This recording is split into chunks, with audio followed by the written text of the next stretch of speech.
Crash Course Live is presented by Smash It Demolition Derbies, who host Bash for Cash, Blizzard Bash, and Capital City Carnage. Online at smashitderby.com. And Stirring Dirt Racing, host of May Mania's team show at the Golden Spike Arena in Ogden, Utah. Online at stirringdirtracing.com. Reckless Abandon Derby Apparel and Derby Inc. Magazine.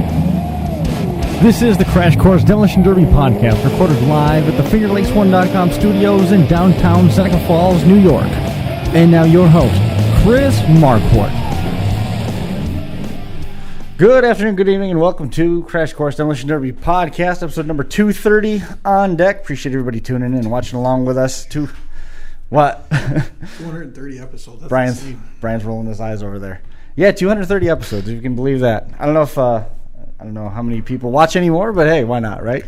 Numbers have been pretty decent. I've been checking on stuff. Tons of people tuned in to take in May Mania over the weekend, which was great. We're going to be talking with Brad Bowman here in just a minute or two about that. We're going to be catching up with Tom Henderson, the defending winner of the kicker class at Bash for Cash. Duncan Cram, who's changed his direction a little bit for this year's Bash for Cash endeavors. He's going to take a year off, and it's one of the things I really wanted to ask him about was, what's it like? Because it's not like local where if you take a year off, all of a sudden you realize you don't miss it, you can spend more time on the boat. It's still Bash for Cash. So what does that derby actually take out of you? So we're going to be talking with him, and then we're going to finish up with Ed Brewster as he gets ready to make the trek from Eastern Virginia over to Chillicothe, Ohio, and launch sail with Bash for Cash 2018. We've also got Jake Sherman joining us in studio. He's a veteran of the Bash for Cash action.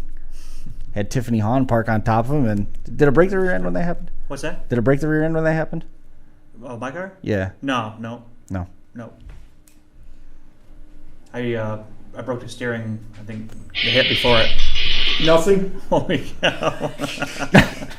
I broke the steering knuckle right off the box.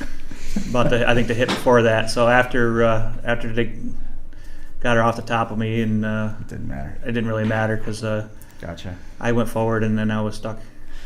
Broke the cap. I couldn't remember for sure. We've seen so many cars get wrecked just specifically at Bash for Cash. I couldn't remember what happened. I thought something happened to the rear end. Anyway, more to the point, we'll be talking about Road Rage Entertainment and the reason why you decided to drive 3 hours to Waterloo to pick up a junk Corolla when you have 45 cars at your house anyway. Yeah, weren't you just trying to get rid of cars, I saw? And now I pull in and there's a truck and a trailer with a car on it.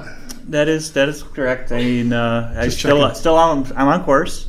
I got to get down to 20 cars. And, down to 20 cars. Unfortunately, I'm, I crushed 3 and by 4 and a little bit backwards. But I got stuff loaded on the trailer. Right now I got 7 cars on the trailer ready to take in. I already all loaded up. And then after they take them in, I got a few more I'm going to throw on. So we'll on the plus side, the county doesn't remember how many had before. They just issue the citation, so the number really is irrelevant. Yeah, that's it. They'll give me a ticket whether it's 2 cars or 30 cars. So right. Hey, you might as well enjoy it, right? Right. Exactly. Enjoy the problem while you got it, huh? That's right. That's one thing is I guess technically where we have our cars, there's some sort of ordinance, but they've never, even when I used to have 4 or 5 cars with my parents, nobody ever really sent anything out there. So that's kind of nice. I mean, I know there's been, we've heard stories of guys having trouble, storing derby cars and working on derby cars. So it's kind of nice to just be able to work on stuff and not worry about that. Yeah, but of course I've never been in the area of having 20. So yeah. Well, he stopped out with Thursday, and we had a talk, and it sounds like we're gonna be on board to be all right. When you talk to him, it really doesn't. He's a county-wide code enforcer. In Shenango County where I live, it's 1,000 square miles, and there's only 3 towns that he even worries about because there's only 3 towns that basically harass him to harass me. There's only 3 towns that have derby carts. Yeah, out of the 20-some townships or whatever, they everything in the northern part of the county, they could have as many cars as they want because the towns up there don't care. But unfortunately, the town that I happen to live in does care. They do. Brad Bowman is joining us on the hotline. Brad, how many cars do you have available right now? I've got 6 available. 6? Do you have this one from the weekend at May Mania still kicking around? Yeah, it's kicking around still. We should be able to get it put back together for one more. So tell me a little bit about May Mania. It's got to mean a lot coming away with the win, but it was a little bit of a bittersweet way to walk away with the checkered flag there. Oh, absolutely. This is probably the most bittersweet win I've ever had by far. I felt like Ryan, my partner, just absolutely had the derby of his life. Probably the best performance I've ever seen out of Ryan. Right. And I've watched Ryan drive probably 30 or 40 shows in my lifetime at least, and he absolutely carried us all weekend, drove out of his freaking mind. I don't think there was one person in that main event that did take their eye off of him, because they did not want to get hit by that guy. Sure. Just the competition was absolutely amazing all weekend. Didn't matter what heat it was, watching from the stands or in the arena. Everybody had their A game for sure. And then everything was pretty awesome. Unfortunately, the post inspections didn't go as well as the rest of the show. Sure. Well, it didn't go as well, but did it go as well? I mean, with Troy Tag and he was the last car running, both cars had to pass tech in order for the winning team to be declared. There were some issues on the first three teams across post tech, and that ended up leaving you guys to come through and ultimately get the win. It was a shared $10,000 payday for winning, and then Ryan got a big chunk of money, ended up leaving with $8,500 for the course of the weekend, collecting the Mad Dog Award. But at the same time, with that being the case, unfortunately, there wasn't a barn. That was one of the major things. There wasn't a barn available and unlocked to do the post-race tech inspections, and so they had to do it on the track. A lot of spectators started weighing in on it, but the drivers seemed like they took everything pretty much in stride, all things considered. So what is this a message that had to be sent? Is everybody sort of on board? Because I think there was a really significant statement made there on both sides. The drivers were respectful about the way that things were handled on track. Everybody was under the same microscope. And on the flip side, there wasn't a lot of the Facebook drama spilling over. And it sent a message as a whole, because the tech crew showed that they were serious about setting a line and sticking to it.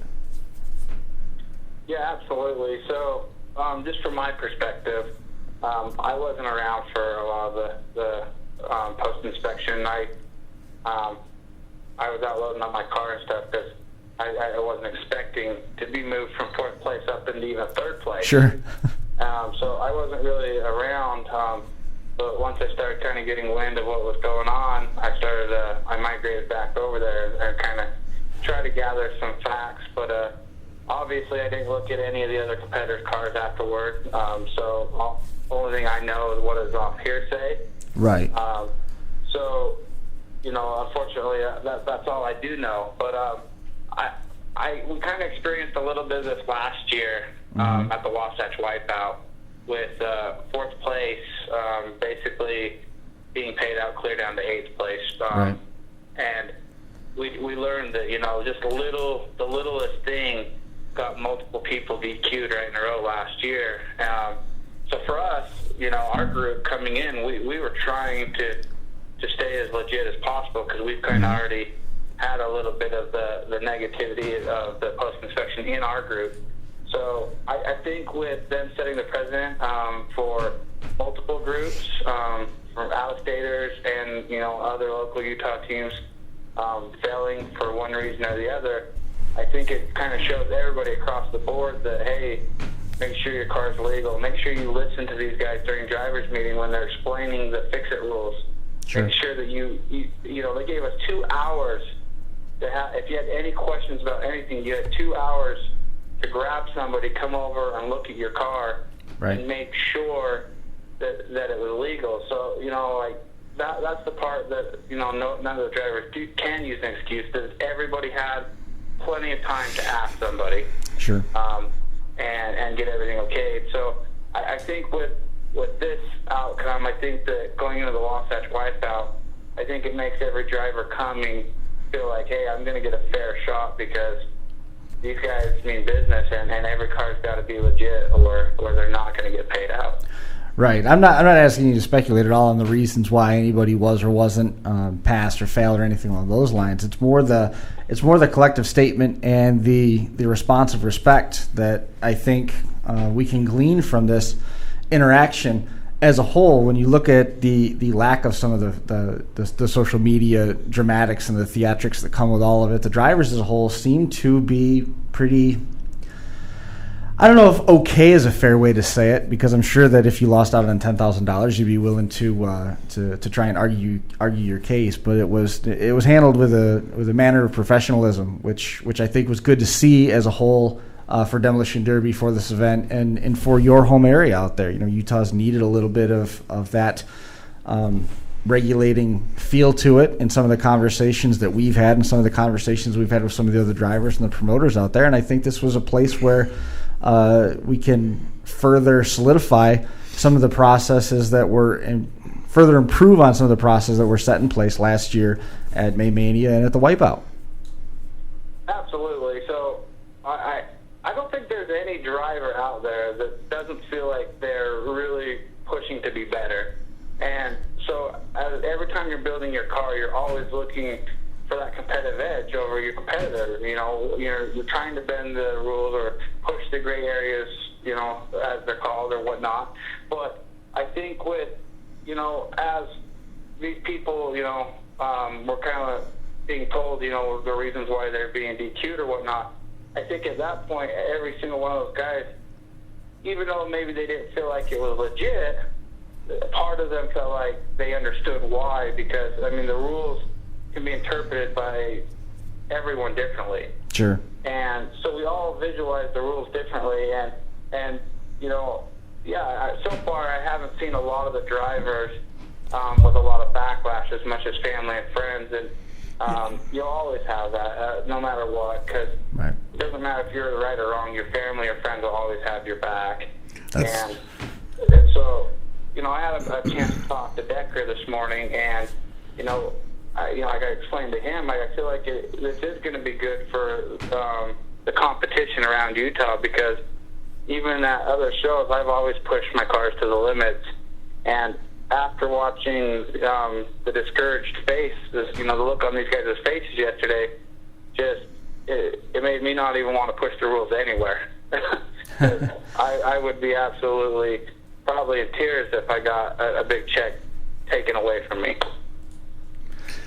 I was going to touch on, you mentioned that the drivers, there wasn't a lot of backlash on social media.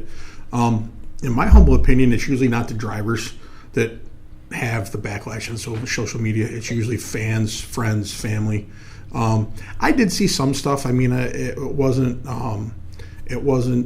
super huge, but I definitely saw some stuff out there. It's just like Brad mentioned. It's definitely one of those things where guys, we've talked about it. You go to these big shows and you got to push because the next guy's going to push. So if you're not, then you're going to be a half step behind, because at this level you don't get a full step. We've touched before. Right. It's instead of finding one big thing, you find 3 or 4 or 5 little things to add up to something big. So you got to push if you're going to compete out there. You're going to have to push, and unfortunately there was some guys that I guess pushed a little too far, but by showing that, look, this is what's going to happen. We're not going to just sweep under the rug. It can only help the reputation of the inspectors and of the promoter. It's I think if they would have let it go, somebody would have found out, somebody would have known, and then that would have caused an even bigger backlash. But to step right up and toss out 3 teams, that doesn't happen in most motorsports. I can't tell you the last time that something that big has happened that I can recall. Yeah. So it's unfortunately it's unfortunate that it happened, but I definitely think it sets a great tone for the inspecting crew. It sets a great tone for the promoters. In the future, I guess guys, I'm guessing guys probably won't push it quite as far, but. I definitely think it'll help. I think I agree to a point, and I don't know what the reasons guys failed to post tech for, and I don't want to speculate either. But as a driver and cheater, driver. Yeah. I think that as a drivers collectively as a whole, we're almost our worst enemies in that aspect. There's, I've been hearing for years, for 20 years, the gray area. That's a gray area, and I think drivers talk themselves into thinking something's gray because you look at a rule and the rule will say you can weld 6 inches from here to here. And then somebody shows up and it's welded 8 inches, 9 inches, and they say, well, it's a gray area. No, it's not a gray area. It says you can weld 6 inches from here to here. Mm-hmm. So, or they only read half the rule or the parts that they want to read. So I think we kind of do it to ourselves. But in the end, if we want to make it a bigger community, we talked now, of course, over a few beers about maybe going out to Utah someday, for an example. And if we know that there's a line that we'll be at, so we're all equal, so to speak, or have the same opportunities. Yeah. Whether we want to take advantage of those opportunities, put the extra work in or not, everybody has the same opportunity. I think that only helps things grow, because there's plenty of shows that we've talked about maybe going to, and then you ask around and it's like, well, if you're a local driver, you can get away with this, and this, but nobody, now out of towners don't know that, right? And then it's kind of like, do I really want to drive 10, 15 hours to get down there with something completely underbuilt, Yeah. Yeah. So it's a necessary evil, but I think as the drivers, we need to control ourselves a little bit more. I definitely go, I agree 100% on the driver. And that's the thing. I mean, if let's face it, most builders at this level know where a car is going to bend and what's going to happen, so you know how to fix it. So if you sit there and look at that paper long enough and think about it long enough, you can find a gray area just by in your mind. Well, it's not really this, it's sort of that, but I mean, like Jason said, you can talk yourself into it, but again, we don't know what anybody was disqualified for, and we probably never will, and that's fine. It's not really anybody's business, but drivers definitely are their worst enemies, drivers and builders, and it's and that's the thing, though. I mean, it's any big show, you want to have the edge. I mean, the money's nice, but it's also cool to say, hey, I won May Mania, or I won Bash for Cash, or I won Blizzard Bash, or that's going to stick around longer than money is, because you're going to spend the money. That's it. And it's no different than any other motorsport. It's you're crazy if you think that everybody isn't pushing a limit out there to try to get a competitive edge. Doesn't matter what type it is, they're pushing a limit. Of course. Can I jump in real quick? Yep. Yeah. Yeah, so I just want to make it clear, just from the things that I've heard, these guys didn't blatantly cheat. These guys literally got caught with just little minor things that just mistakes, honest mistakes that I feel like these guys had made from misinterpreting rules or things that they didn't understand. Yep. So, I just want to make it clear that these guys don't, they shouldn't be labeled as cheaters, because I hear people talking about cheaters, and I don't feel like that they purposely cheated. I feel like they just got caught with a bad situation. That's a really good point to make. It is, actually, because it's something that could very easily get lost in the conversation that we're having here. That it's not at all to come down on those guys or to mislabel them. That's not at all. Again, to reiterate, the messaging that I wanted to come across with this was that it was important for that area with the way that the inspection crew handled it and the respect that the drivers had for the discussion and ultimately the rulings. Some of them it's unfortunate, but yeah, it's. I remember something similar happened up at the New York State Fair. I'm going to say mid '90s, somewhere in that range. 90. What year did I win it the first time? Waterloo first time, Chris. It was 90. I'm pretty sure I was 2000. Yeah. I was there the first year. Sorry, Josh Buell. The first year I ran the state fair, a guy won it in a Grand Fury. Mm-hmm. Is this what you were same one you were talking about? I don't remember the specifics. Have been so long, but I do remember they started pulling guys, they drag cars off the track, and they started pulling cars back onto the track to investigate or to re-inspect. Yeah, it was 99 or 2000. Yeah, and I think it was like the seventh place guy or something like that. It was deep. This was the year that I got banned for life from running JM production shows. Yeah. So you weren't punished at all? No. Okay. No. I had finished 6th or 7th on the track, and they started hauling cars back. And the one guy was like, "Yeah, I only made one hit, and my car died, and they just pulled mine back to re-inspect it." So Ben was under the trailer, tying the trailer down, because he'd hauled me up. I had a Cordoba. Ben's like, "If you don't go talk to him, I am." So I went up there, and I'm like, "Sir, I was in number 40, red and white Cordoba." He looks through, he goes, "I don't have you as ever being on the track." And I said, "Excuse me?" He goes, "Yeah." He goes, "According to this, you were never on the track. Never even had me on the rundown of the feature." So the guy that finished, the guy that they ended up giving the win to was in a Grand Fury from Arizona. And at the time, we were amazed because he'd spent $1,200 on it. But I remember, like it was yesterday, they were down to like 8th and 9th looking for stuff. But I know a friend of mine, and I won't say his name here, but he had this is back when stuff was stock. I mean, when you say stock, I think cars were stock. And he had put a small washer on the steering, because the stock, or not steering, the stock shifting linkage. Yep. And remember how they used to pop off? Yep. So all you did, you put a small little washer on the back side and a little tack, and that was what. And he was back, I don't know, like I said, 7th, 8th, something like that. Mm-hmm. And they went on to the next one. They seen that and said, "Nope, off to the next one." Yep. Wow. It's interesting. Yeah. Stock is stock, huh? That was crazy.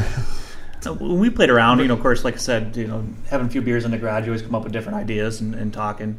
Mm-hmm. And, we played around with the idea of having a inspection before the show, basically like a 5-foot inspection, so to speak, where you go through, you just want to make sure everything is safe, the car is safe, nothing crazy that's sticking out, nothing really looks out at you. Running the show, and then just have a post inspection and find the guy that is legal. Why not? I look at it. I look at it in both directions. You got all the cars on the track. If somebody wants to go out there and junk their car for you, as a promoter, they want to go out and junk your car for you, and then end up walking away with nothing. Mm-hmm. That's a decision they made. Right. Interesting take on it. They have pretty extensive post-race tech processes at most local circle tracks, too. Oh, they do, yeah. Oh, yeah, for sure. Not that Brad knows what they're looking at. Brad, where to from here? I know you guys have got a lot of plans here this summer. Yeah, so some of you guys have already heard. Some of us are being part of a TV reality series shooting with Mayhem Racing. Yep. And they've got us slammed with a full schedule, so we pretty much only run one show in June, and then we got 2 at the end of July, and then pretty much every weekend through August and into September. So it's going to be pretty packed summer. So pretty much full bore all summer working on cars in the shop. Hopefully all of us either have girlfriends or still married by the end of summer. Any postseason travel? You're going to come out to Topeka for Blizzard Bash?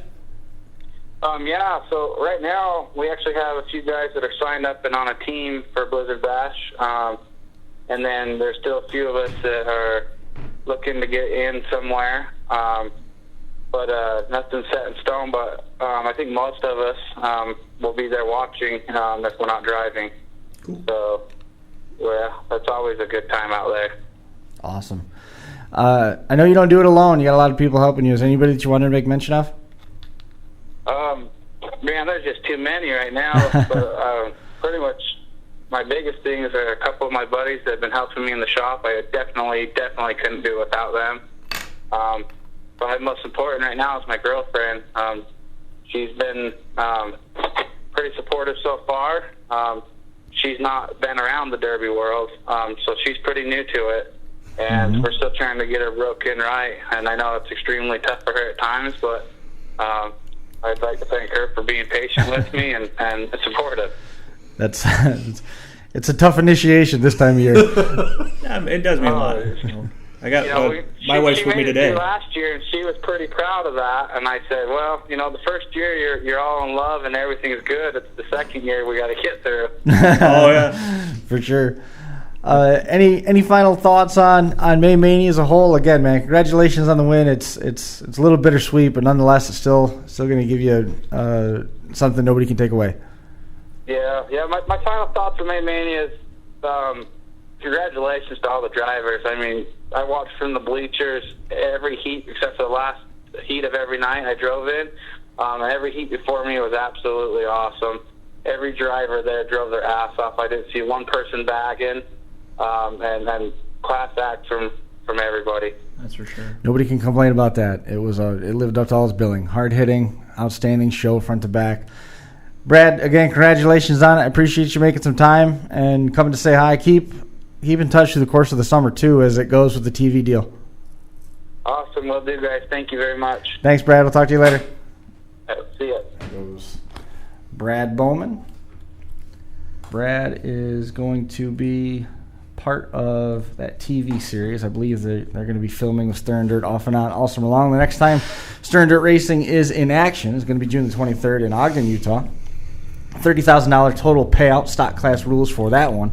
The next big show is going to be the Wasatch Wipeout. That's the 2-day show, July 27th and 28th. It returns to the schedule in Heber City, Utah. $90,000 in prize money, $25,000 to win, fifth through last, $1,000, $5,000 Mad Dog Award as well. Farm trucks, front wheel drives, passengers, all on the docket there. $4,500 payout for each of those support classes, which is not too shabby. We're going to be talking a little bit in a moment with Tom Henderson.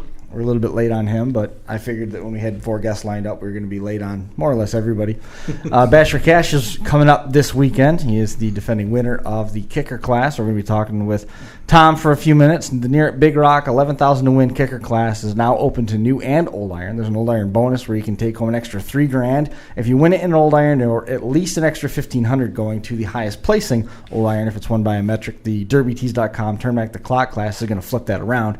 The metric bonus is in place. You can take home an extra $3,000 if you win it in a metric, or there's an extra $1,500 paid out to the highest placing metric if it's won by an old iron. The $10,000 to win DEC Headers Compact class is going to kick things off with heats on Friday. Break the Tank Old School Wire class, full-size trucks, youth compacts, compacts trucks have a few select and limited openings through the course of it. $75 to enter there. 80s wire class and the street stocks are full, approaching 600 entries for that one. After we get back from Bash for Cash, we're going to turn our attention to Road Rage Entertainment, June the 2nd at the Broome County Fairgrounds in Whitney Point. The Team Derby for Road Rage Entertainment, the first show that they have put on, that the compact division has sold out. We saw some photos being posted on social media about cars that are already done. Some good-looking rides are going to be making their trip in. Truck teams have a couple spots left. The full-size V8 has some spots left as well. There's one and dones on the table for everybody. In addition to the team format, there's full-size V8s, junk runs, and compacts. $1,000 guaranteed in each of those. RC Derby with JMW Motorsports. We're going to be talking about that Brewster here in a little bit. Power Wheels, Kids on the Play area, also part of that program. So if the kids get bored, they can go hang out at the play area while you take in the rest of the Derby. On Facebook, facebook.com/Road Rage Enter, or online, roadrageentertainment.com. So we're going to get our buddy Tom Henderson on the line here momentarily. I'll talk with him a little bit about the phone. There it is. There it is, right in front of you. Yep. Lost it in plain sight. So you think Jason Koch will be at Bash for Cash Saturday? Say that one more time. I think Jason Koch will be there trying to break the bad luck. I think he's due. But he's got probably 60 people that want to do the same thing. You know, be interesting. There's no easy path there. In neither class. No. It's going to be even harder this year. I'm interested to see how the old school is going to work out with sedans being leafed. I think there's a lot of wait and see right now as a whole for all of this. Tom Henderson's a guy who was waiting to see what happened for him last year in that kicker class, and ultimately came away with a win in that, a sort of a dark horse victory for you last year at Bash for Cash. And now it certainly puts you on the radar when you back that up with a win down in White Pine, Tennessee. How are things looking for this year? Well, we're building. Busy, you know. It's Hell Week, I'd like to call this one. couple of the topics that Brad hit on in terms of knowing that you got a fair shake and you're going in with an even playing field compared to everybody else. The way that we just saw play out in May Mania, Northeast and New York as a whole has really started to pour a lot of support into the Bash for Cash in Ohio. Does any of that stuff factor in for you in terms of going there and the first time that you went to participate at Bash for Cash? Well, it was nice going with a bunch of guys you know. There's enough guys from New York State going down there now that it's good to know some people, and you like to believe that the guys from your area are kind of together. There's enough cliques out there that it's nice to have your own. Sure. No doubt. What changes in terms of preparation? Is there any type of Bash for Cash hangover that creeps in there? Does it make you second guess what you're doing on the car? Is there no pressure with it now you've won it one time? Where is the build process for you right now, having won it last year? Does additional pressure come with it? I think so. I think the pressure just to do, not so much an awesome car, but I think it's got to be, for me, myself, I want it to be a nice build. Everybody's going to be looking at it, Sure. So I try to do a nice job, and it's a little nerve-wracking that everybody's going to be picking it apart, but... Is there anything that has evolved in the sport in the last year that you feel like you've been able to make the car that you're building this year better or tougher? I think the car is better this year than it was last year. Yeah. But I think there's just some things that I learned a little differently, and the rule changes makes it different too. So definitely a pretty good swing in the rules down there. I'm glad you hit on that. The class that you're in is the kicker class again. Yep. So you're looking at the introduction of old iron to that, and then in the turn back the clock class, they've got some rule changes there as well. Did that change anything in terms of the preparation and even your car selection for that matter? I still want 80s. That's what I've ran. I've only ran a few old iron cars ever. Right. So I just kind of stick with what I know.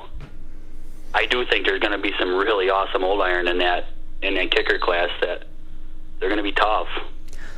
Do the Fords still have an advantage in terms of how narrow that track is when it comes to mobility? Trying to turn around a mid-70s four-door GM isn't quite the same as trying to spin around a much smaller and more nimble Crown Vic. Yeah, for sure. I think there'll be some better handling there with the Ford. The thing, it's funny because you talk to the 80s guys and they think the old iron's better, and you talk to the old iron guys and they think the 80s stuff's better. But I think everybody second guesses their stuff.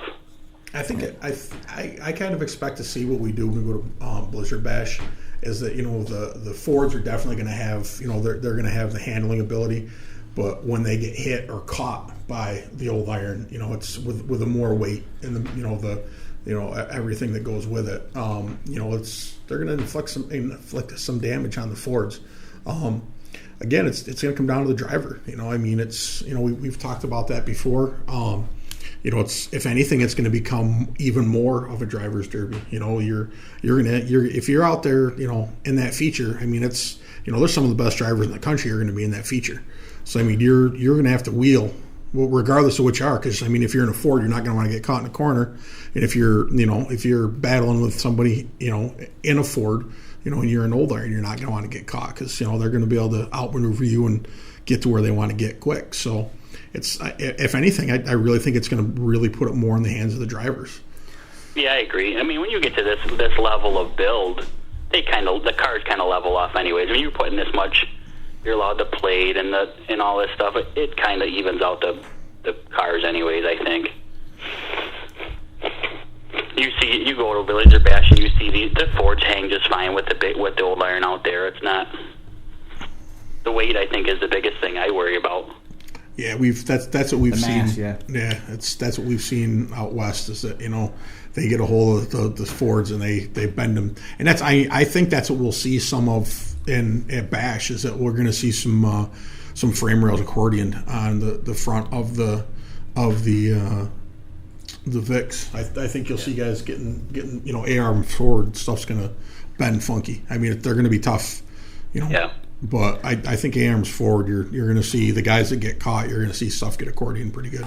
Chris Bolly's tuning in. He said Jason will definitely be there. I don't think anybody actually questioned it. No. Yeah, Pork Chop, take care of yourself. Hope you're feeling better. Can't wait to see you this weekend. He had a post on Facebook. He wasn't feeling so hot, so hopefully he's feeling better, and we will see him this weekend. Have to swing by. If you're loading a cooler with the equivalent of 8 cows, you probably wouldn't be feeling that great either. Well, I'm sure he'll be feeling just fine. Yeah. There's a good chance old Chop will be feeling all right.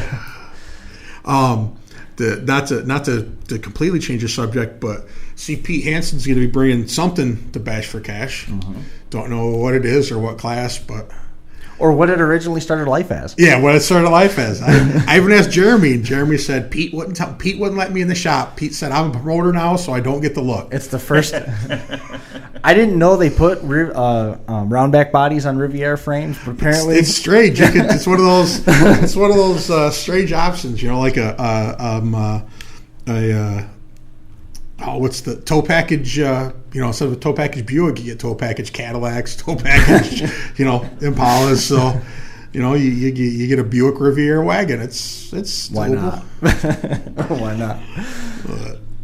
What do you think about the rule changes as a whole? Did it change any of the dynamic for you? Not so much about the build and the preparation, but the mental side of it, knowing that you might have to focus on hitting cars differently, and it'll change a little bit of what you're up against in the heats. Yeah, for sure. I mean, it's definitely more work. I think I'd like to see it go the other way a little bit, but it kind of forces your hand, and you start seeing some of these rule changes. You have to do some of the stuff to keep up. Sure.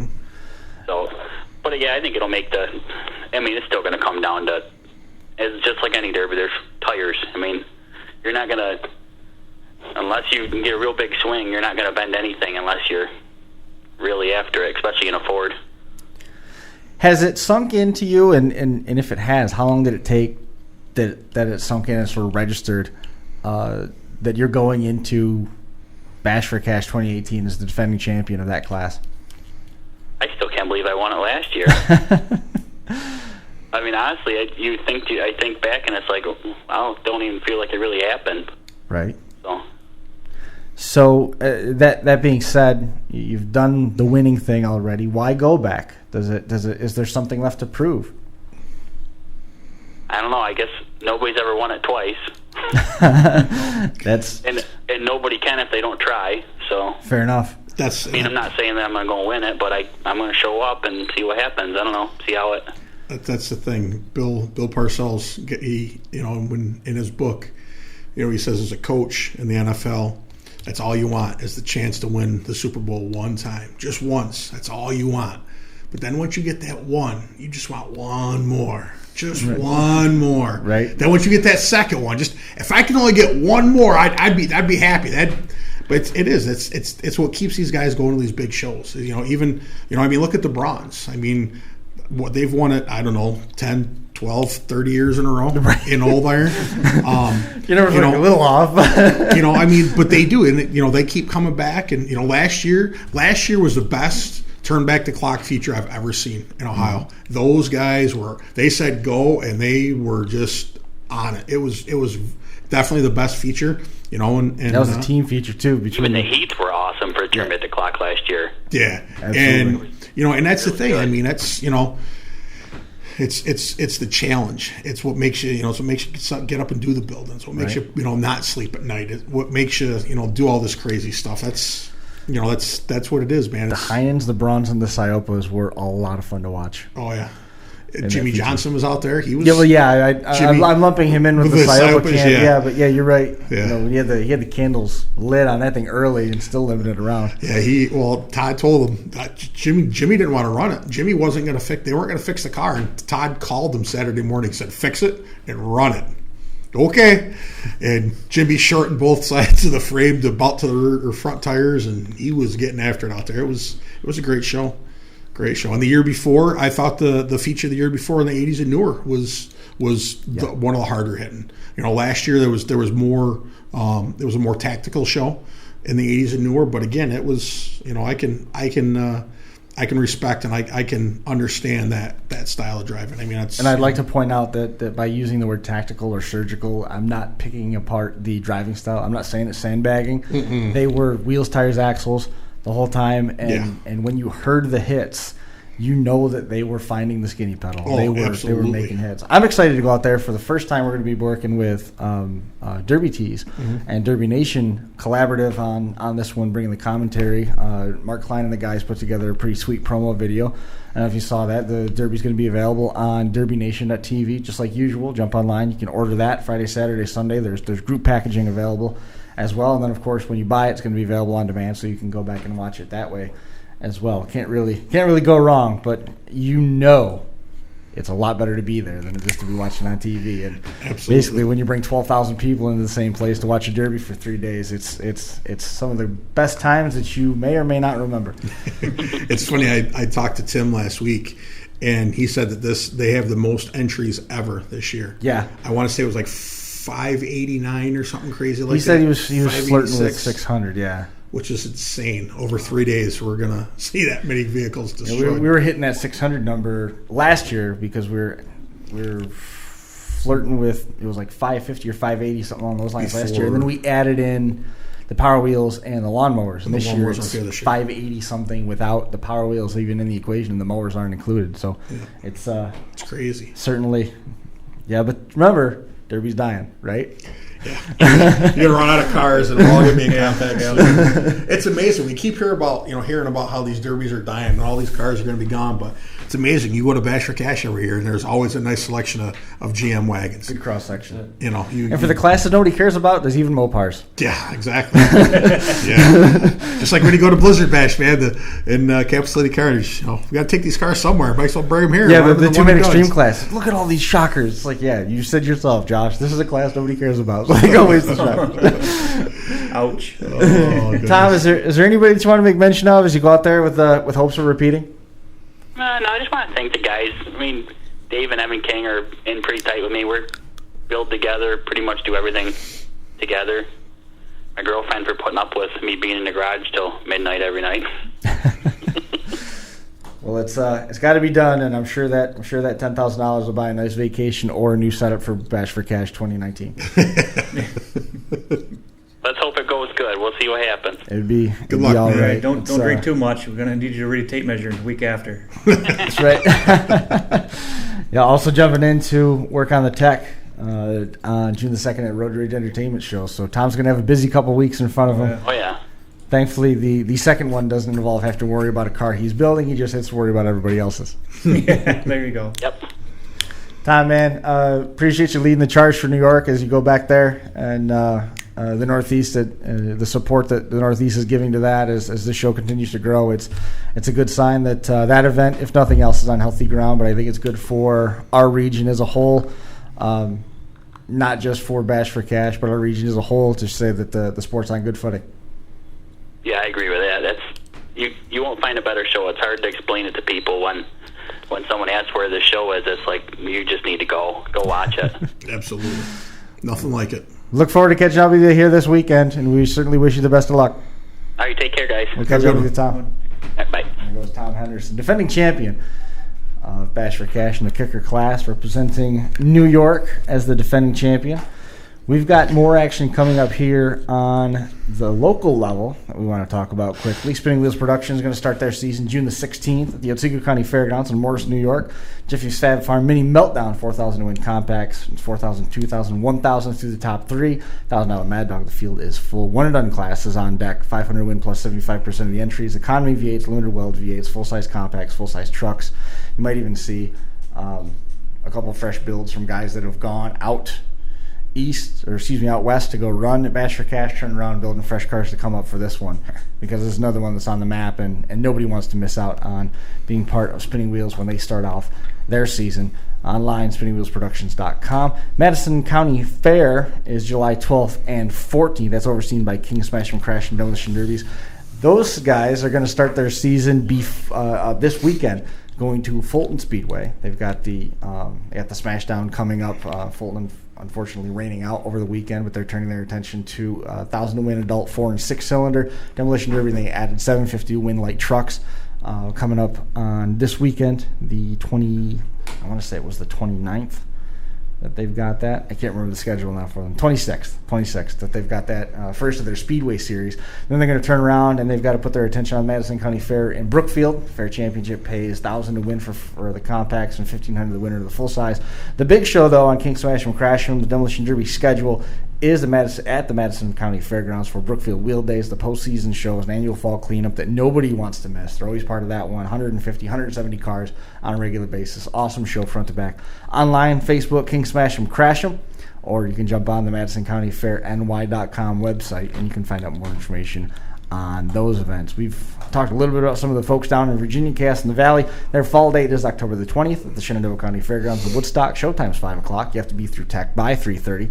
Compact, stock V8s, modified V8s, and SUV class, all part of that 4-star card. They've been running this for a little while. The spring show was outstanding. That has all been loaded up onto the Crash Course pages on YouTube. The rest of it, you can see it when we go down there again on live to tape as well. So looking forward to seeing all of our friends down there in Virginia. We get back down in that neck of the woods October the 20th online, Facebook.com, Cass Valley. And, of course, the fall show that we alluded to, Blizzard Bash in the Kansas Expo Center, Topeka, Kansas. November the 7th is heat draws. November 8th is national qualifying first round for the teams. November the 9th at 5 o'clock is compact and limited weld team heat draws. National qualifying team second round is at 6 o'clock on the 9th. November the 10th is part of that doubleheader. The morning session, compact and limited weld team heats at 10 o'clock. At 6 o'clock, all the Team B features, trucks, and limited weld one and dones on the schedule. And then Championship Sunday comes around with Bone Stocks, 80s Mod, and all the Team A mains at 1 o'clock on November the 11th. Online for more information, blizzardbash.com. So now we're going to turn our attention to Duncan Cram. He's taken a little bit of a different approach to the 2018 Bash for Cash. He is now turning his attention to be the head wrench versus driving himself, and that's one of the things that we wanted to hit on is how exhausting is it putting together a car, and what kind of pressure do you find being put on yourself as you build a car knowing somebody else is going out in quite possibly the biggest demolition derby of their life, and it's your handiwork that's got to keep it together. So we'll get Duncan on the line here momentarily. Feel free to talk amongst yourselves. Chris, how was your weekend? Saw some pretty nice pictures. What's going on? Hey, my weekend was great. We got Duncan Cram. Nice job, Ryan. Good segue. Yeah, filling the air there. Huh? Almost like we've done this before. Almost made it. Duncan Cram joining us on the line. Duncan, how are you? Great, yourself? We're doing okay. Another one of those guys coming out of the Northeast, like Tim had alluded to last week about the amount of support coming. This one coming from the New England region, a little bit further north and east of us. How's the build coming along, and what's it like wearing this hat versus building to drive your own car at Bash for Cash? It's coming along. We're down to minimal things. It's running and driving. A plus. What's our steering lines and brake lines, and I think we're about ready then. What kind of pressure goes into building a car for somebody else at a derby like this? A lot. Yeah. It was a stress reliever to actually hear it run. Drive out the garage yesterday. Do you find yourself... My training builder... What was that? Go ahead about the training builder. Knowing that my training builder may have found the issue, and it goes now. This training's been a nightmare. We tried putting in Tommy's car one year, and it didn't back up. It just went forward. It's not good. It's more fun to go forward anyways. You got to make sure you finish your hits. Yeah, make sure you finish your hits, though. Otherwise, you get in a jam in a hurry. Yeah. Do you find yourself putting, we talked about the pressure that goes into it. Do you find yourself doing things with a higher degree of meticulousness and a higher degree almost of care when you know that you're not going to be the one driving the car? Absolutely. I want my equipment to be number one for the kid. And to make sure I'm remembering correctly, he has not driven at Bash for Cash before, right? No, he's driven all over the Northeast, in Brockton and our local hometown fairs and stuff with us. Is that Tommy? Huh? It's actually Joe Kemp.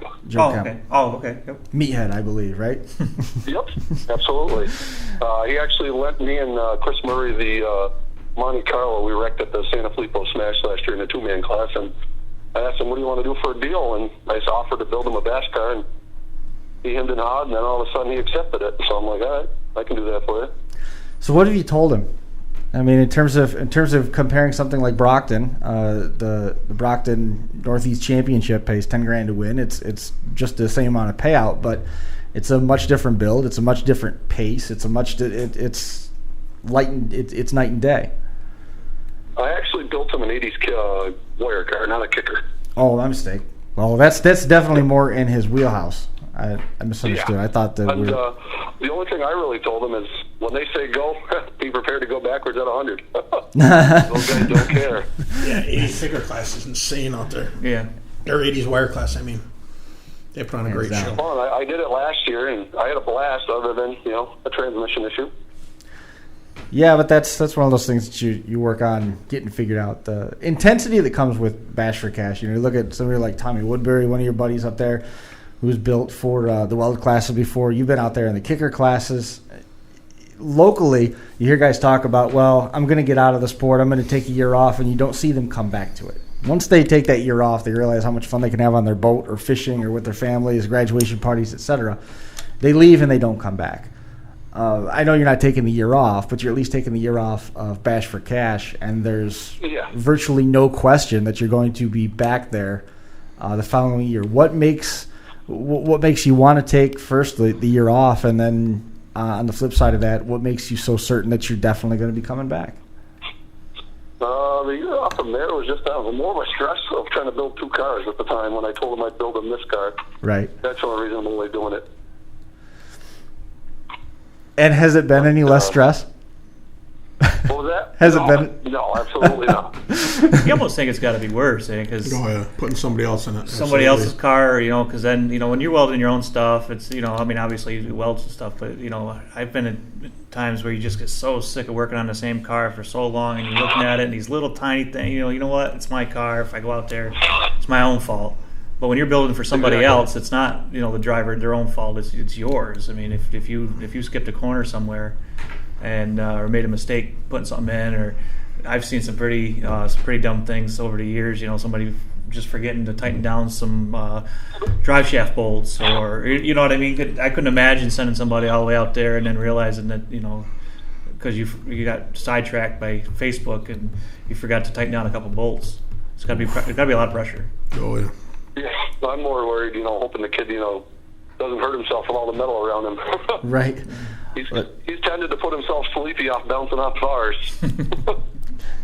He's a teammate from. I told him he needs to wrap it.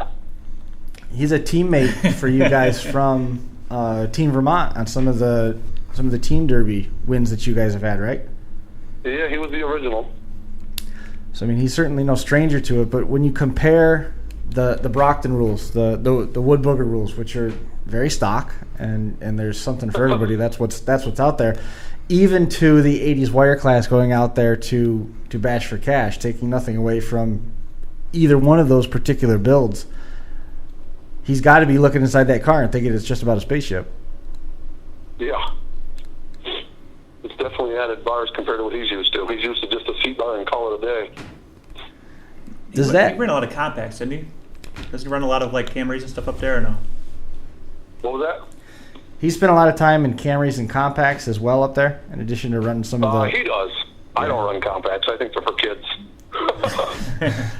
I'm a big kid, Jason, we all love you. Well, are you making the trip out as well? I am. I will be there. I'm actually riding out with Tommy when he's going to tow Joe's car out and his car, and then Joe's going to tow the camper out first. Perfect. What's the plan from here? After you have the year off, are you looking at coming back in the 80s wire class again? Are you going to step up to some of the heavier classes? About going out with Joe next year again. Yeah. So once he gets his feet wet, he'll be able to do a little bit more in terms of helping getting the car together, and that's why we want to tackle doing two cars side by side at the same time. That's up to him. I'm confident in getting one done. Yeah. What about for the rest of your season beyond this? I mean, like we said, you're not taking the year off. What else are you going to be doing?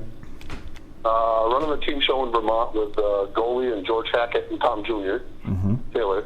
And then me and Chris Murray are going out to the two-man extreme again. And then there's talks about going to Hopkinton, where Tommy won it 2 years ago. Yeah. Or 3 years ago. Hopkinton's a fun derby. it definitely pays good, and it's totally different than their stock rules. Right. And that show for a while had allowed Imperials, didn't it? Yeah, they were way overbuilt. Like, the fire department had no clue what they were doing and just let them get away with it. And it was kind of fun for some people and kind of not for the others, I guess. That's what usually works. Those are the guys that love to have Imperials, is when it's that situation. Yeah, no question. There's no guys with big careers out of it. When you're the one bringing the gun to the knife fight, it certainly works out well, huh? Mm-hmm.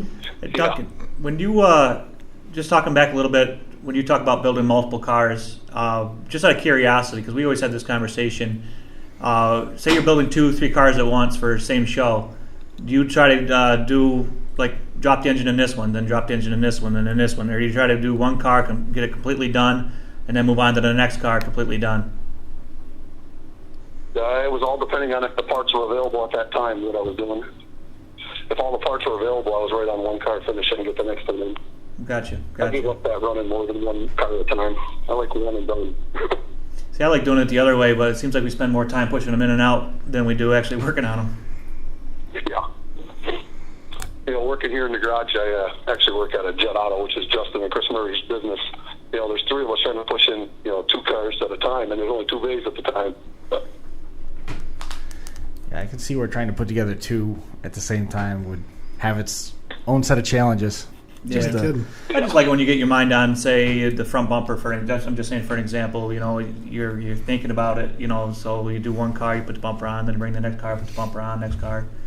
And for me, it seems to work out a little bit better. But like I said, I think it works out. the time out. But it works out well for you though, because you take about 6 hours to build Illumina. Yeah. So it's not quite the same. Not quite the same set of challenges, right? Plus, you got that 6-bay garage that you build in. Yeah.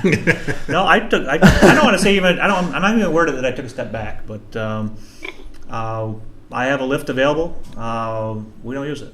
I build outside. That's why we're late now, is because of all the rain we got getting things done. But we went back. We decided a couple of years ago that we're just going to go back to old school, fill in the fridge and build out in the yard and the dirt in front of the garage, and I'm having a lot of fun doing it that way. I thought about you. We were out in Buffalo over the weekend at Amanda, my sister-in-law's wedding. Passed a house that had like a mid-'90s North Star Cadillac Eldorado, kind of like what you won with. Yeah. And when we went by, I actually heard it kick into limp mode. Oh, awesome! It was, awesome. There you go. Right up your alley. There you go. I'll have you know that I did have another one for this year, and I did load it on the scrap pile. That's one of the ones getting squished. I just couldn't bring myself to do that again. I mean, it's great winning, but it's pretty frustrating on the other hand too when you can't get more than 10 miles an hour at best. And they're done that. So we got a metric caddy that I think we're gonna. I think it's 70. I think it's a 9, but yeah, we'll drop an order in that. Take that out in the bone stock. You're gonna run the North Star in that as well? Does those fit? They drop no. Very good.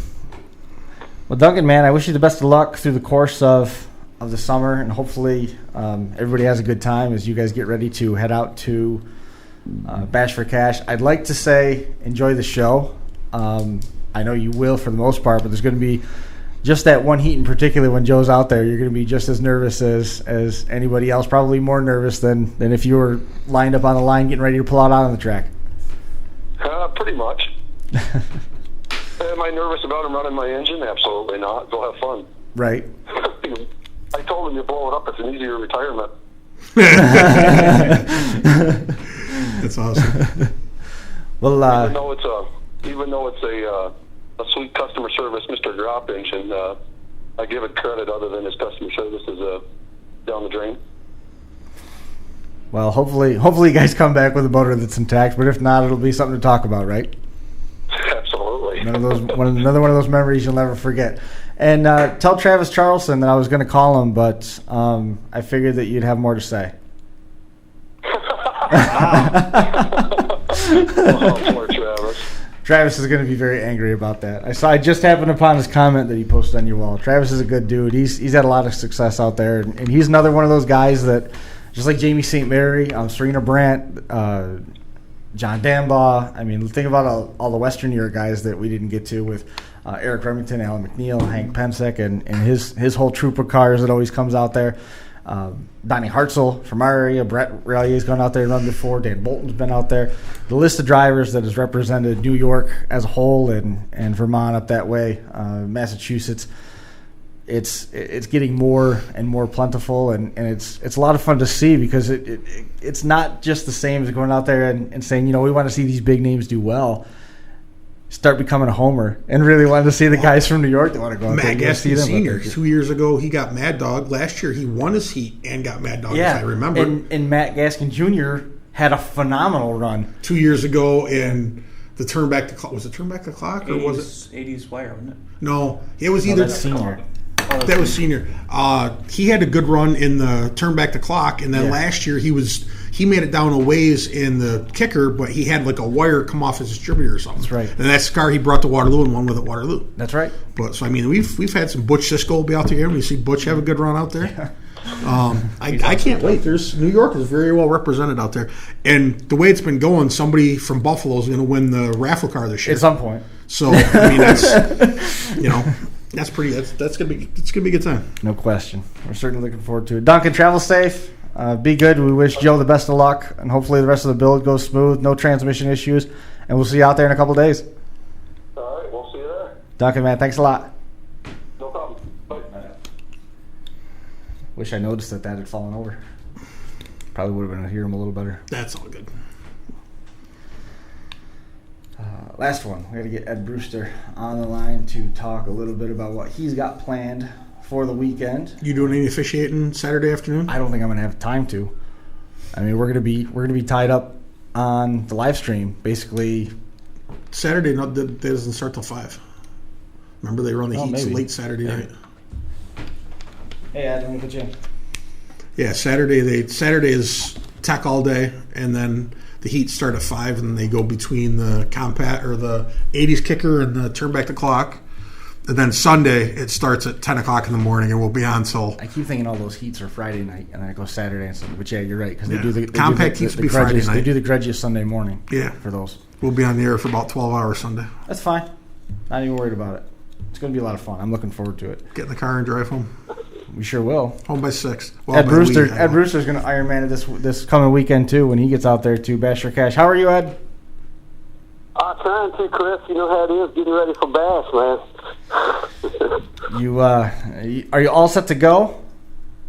Not yet, man. It's going to be right down to the wire like every other year. Everything's coming together, but it's going to be just right down to it.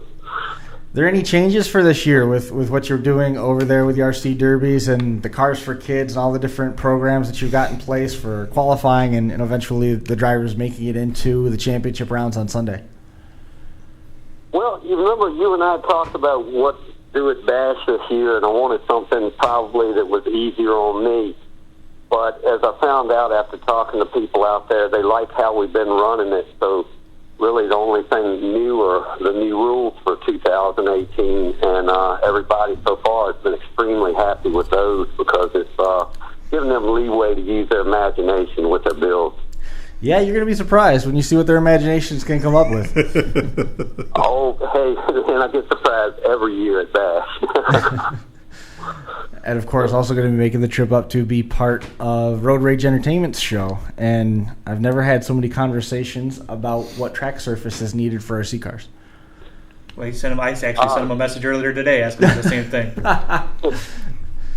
Yeah, I got a picture earlier today from Robert Sherman. She said, well, this do. And I said, is it hard packed? And she said, yes. So I understand they've got a hard packed dirt for us at Road Rage. And I tell you what, I've been getting a lot of inquiries about Road Rage. I think it's going to be a great show.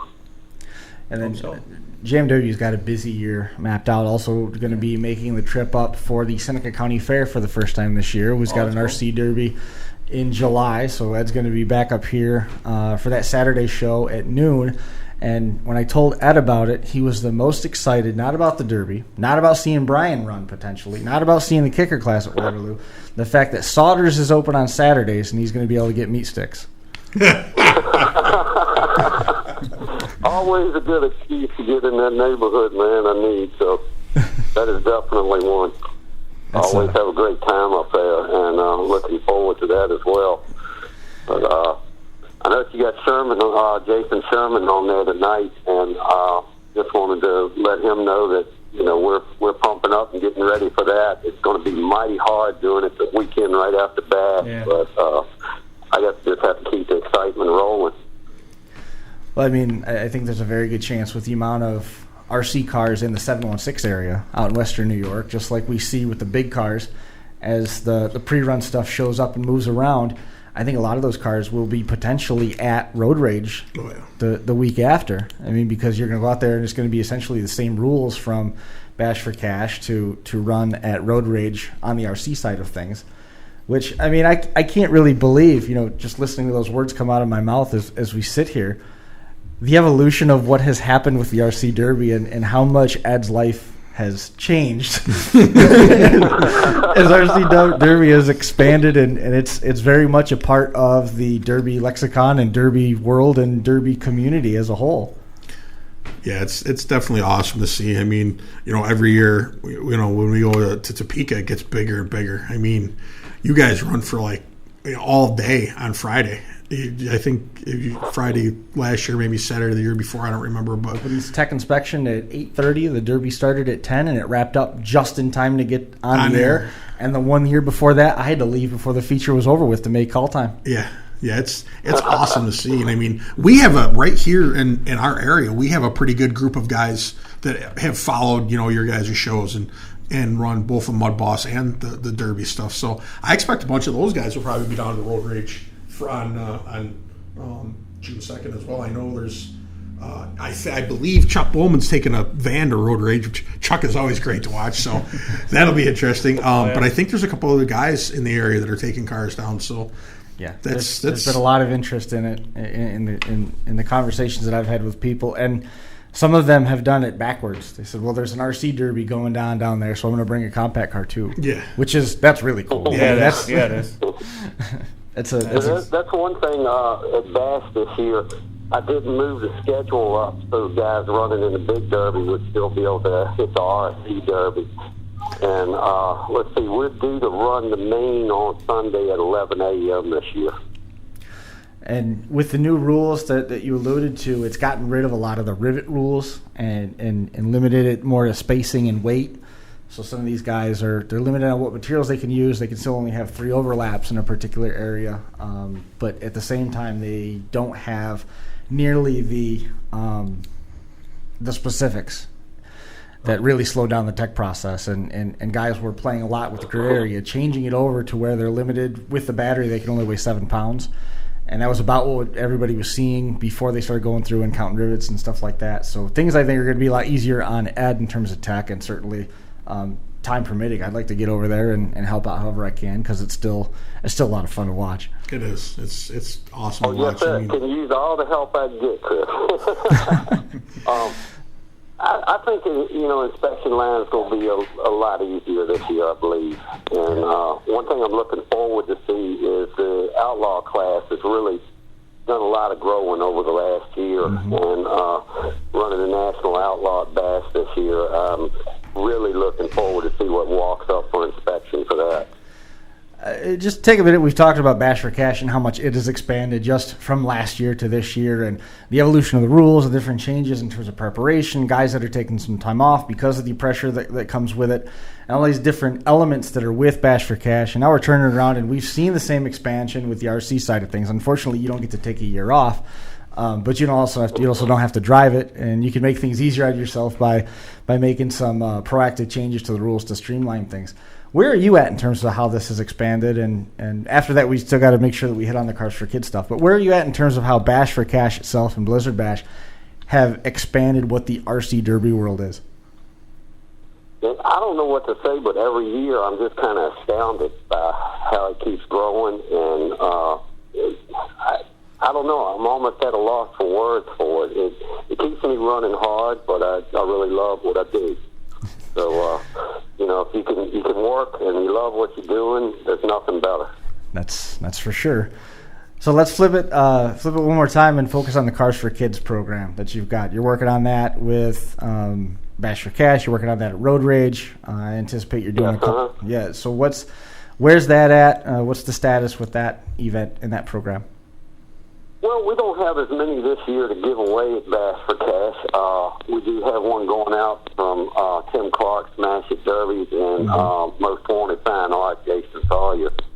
And I am doing my best to get another one put together before I get there and while we're on the air here. So if anybody's interested in pitching in and doing something for the kids, because this is such a great stepping stone for our next generation of big derby car drivers, and it just really teaches them a whole lot. So it's something I think is very important that it keeps rolling, and just hopefully that can get more sponsors involved in with it. It certainly does teach them, if nothing else, teaches them patience, which is so important to be a good driver. You got to be patient. You can't lose your cool, and there are some real world derby applications that you can refine. Which, again, never thought I'd be saying that sentence, but I find it to be true in particular degrees. 1 year didn't? Last year. What's that, Chris? I kind of missed that, buddy. Brian was making a point about how last year it was the kid that won the RC Derby turned on and won the compact feature. I thought that was 2 years ago. Yeah. That was good. That was pretty cool to find that out. I didn't hear about it till I was almost ready to leave Bash last year. But that's pretty impressive. Yeah, that really shows right there that it's kind of a stepping stone, like I said, and I guess they could really get started on the RC Derby before they even get the Power Wheels. Theoretically, they could. We've seen some young kids do it. Seen some really young kids do it. Yeah, Alan did just fine. Yeah, I think last year Bash, the truck class, I believe it was Chris Cantwell's little boy. I think he was like 4 years old, and he won one of the truck class out there last year. That's cool. That is so cool when you see a little 4-year-old beat all these other guys. They certainly do take it serious. The 4-year-olds out there just to have fun. Yeah. Everybody else it's pretty intense. Isn't that the best feeling though when you show up at the track with something that you just want to go out and have fun with, and all those people are all serious, and that goes under the derby world too, where that's the best feeling in the world. I would like to hit on about the derby cars for kids. I mean, it is a bit of an investment to sponsor on that. It's around $400 for the whole car together, get it painted and get it there and all.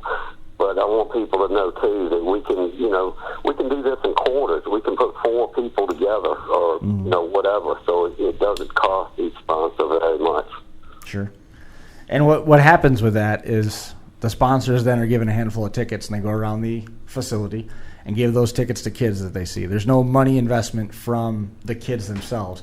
And all those tickets then go into a drawing, and the winner gets pulled, and then the kid that has the winning ticket gets to take the car, and ideally they drive it that day, right? I normally hope they do. I've had some not drive them, and I was a little disappointed from that. But last year, one of the guys, one of the little kids won a truck from J.C. Miley, and he went to the rink with it and did very well. Right. I think he finished out third or something like that. And it's just really exciting to do this for the kids and see the kids when they get it. Especially Demolition Derbies has sponsored them before. We've had Syopa Racing sponsor them before. Smith Metalworks has sponsored them before. J.C. Molly's has been on them. There's been a lot of great companies. Yep. The Syopa Racing crew has been on them before. Steve Syopa's got a car that's designed in his honor, which is always cool. Mm-hmm. And Butch Cisco's been involved with it. Mm-hmm. Yep. There's So yeah, we've had a lot of top names involved with it. Some of them I did contact this year, and they were unable to this year. Maybe we'll pull them back in next year. I know as people have told me, don't always milk the same well, but when it comes to the kids, I'll do what I have to. For sure. But yeah, I'm looking real forward. Like I said, that is payday right there when you put that car in the kid's hands. That's everything. That's it. If there's the sponsors that are listening and stuff. I mean, yeah, given a driver, say like a driver like me, for an example, of driving for 20 years, I would much rather, if I'm going to get a set of wheels or something like that donated to, or I would much rather see that money go towards a kid than I work I work for a living, and I got the means to buy the stuff that I want. If you're going to give something away, give it to the kids. Yeah, that's very cool. Give it to the ones that they can't work yet, Yep. and teach them that experience of getting out there, working on their own cars and painting them or whatever the case is. Sure. That's huge.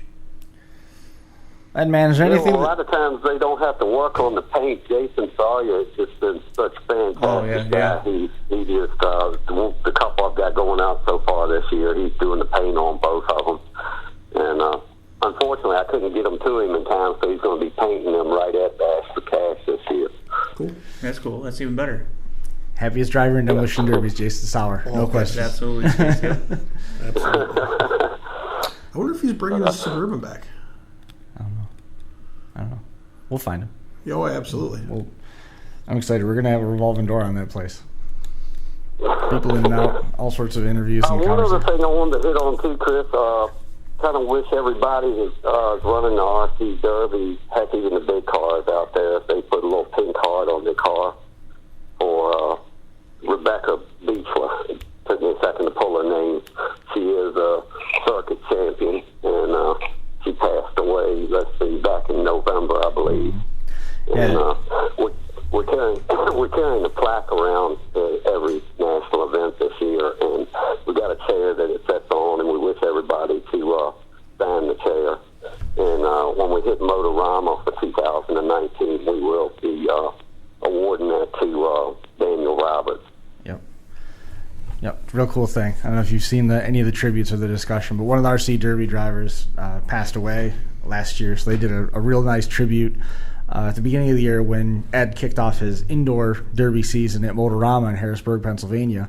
And that chair and the plaque are going to go around to all the derbies that he does this year. And he asked the drivers that are in competition that day to sign it. And if you got to sign it 3-4 times because you're in competition 3-4 times, do it and just offer something to Daniel, who's been a big supporter of what Ed's been working on with JMW Motorsports and chapters and derbies and traveling, and really got on board with it and won some features just like Rebecca did. So it's a good point. It's a great cause. It's a nice way to remember and pay tribute to Rebecca. She also offered you a lot of help there a couple times at Bash for Cash. Oh, yeah. Rebecca was great, man. I always enjoyed hanging with them, and only got to spend time with them about 3 times a year, but always look forward to it and truly do miss it. For sure. Lad, man, I'd like to ask if there's anything else that we got to get to, but I think we covered all of it. Pretty much, yeah. I need to get back to work now, Chris. I got people steadily hitting me up. I know. I imagine it's a busy time just like it is for everybody else that's building derby cars right now. I'll catch up with you soon, Ed. Thanks for coming on.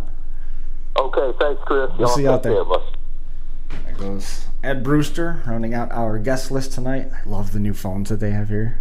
There's no question about signals. There's no question about the battery dying. I like that, huh? I get excited about simple things. You know, everybody else is like, oh, Bash for Cash is coming. I'm like, I love this phone. Oh, goodness. Well, yeah, I mean, it's upon us. It's coming up. Friday night qualifying heats for the compact. Saturday qualifying heats for Turn Back the Clock. And the 80s class, a bunch of the one-and-dones on Sunday. 12 hours of demolition derby, the compacts. The compact feature, the old iron and the kicker class features, all of the other one-and-dones that are on deck with 80s wire, and the show of the weekend is going to be that Frank the Tank old school wire class. Ton of fun. Looking forward to all of it online, derbynation.tv. You can find more of it, derbytees.com, doing the production of it. We're going to be excited to be in the booth to talk a little bit about the action that we're going to see at Bash for Cash at the Ross County Fairgrounds in Chillicothe, Ohio. For additional details, jump online, smashitderby.com. Jason, appreciate you coming and hanging out with us. We'll do more dirt discussion after the show ends. How's that sound? We'll talk more about dirt. Brian, always good to see you. Thanks for coming on. See you Friday. Yes, bright and early. We'll be on our way. We'll see everybody then. That's going to do it for episode number 230 here at the North Park Building at Academy Square. Appreciate everybody tuning in. Great action at May Mania and great action to come as we get ready for Bash for Cash. We'll see everybody over there.